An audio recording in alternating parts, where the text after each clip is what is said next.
ଏମିତି ବି କେହି ଲୋକ ନାହାନ୍ତି କେହି କହିବେନି ଯେ ମୁଁ ଖୁସିରେ ଅଛି, ବି କାହାର ଦୁଃଖ ନାହିଁ କେହି କହିବେ ନାହିଁ।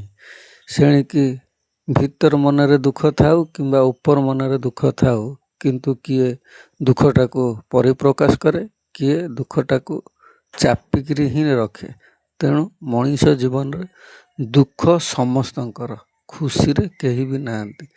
ହୁଏତ କୋଟିପତି ବାଲା ଟଙ୍କାରେ ଶୋଉଥିବେ, ସେମାନଙ୍କର ଦୁଃଖରେ ଅନୁଭବ କରୁଥିବେ, କିନ୍ତୁ ଗୋଟେ ଗରିବଟେ ମୂଲ ଲାଗୁଥିବା ଲୋକ ସିଏ ହିଁ ଦୁଃଖ ପାଇଁ ଅନୁଭବ କରୁଥିବେ। ମିଡ଼ିଲ୍ କ୍ଲାସ୍ର ମଧ୍ୟ ସେମିତି କୌଣସି ଟଙ୍କାର ଅଭାବ ହଉ କିମ୍ବା କୌଣସି ଲୋକଙ୍କର ପ୍ରେମର ଅଭାବ ଥାଉ, କିନ୍ତୁ ସମସ୍ତେ ଦୁଃଖରେ ହିଁ ଅନୁଭବ କରୁଛନ୍ତି। କାହିଁକିନା ବର୍ତ୍ତମାନ ଷ୍ଟେଜରେ ସମସ୍ତେ କୌଣସି ନା କୌଣସି ଚିନ୍ତାଧାରାରେ ହିଁ ମଣିଷ ଗତି କରୁଛନ୍ତି।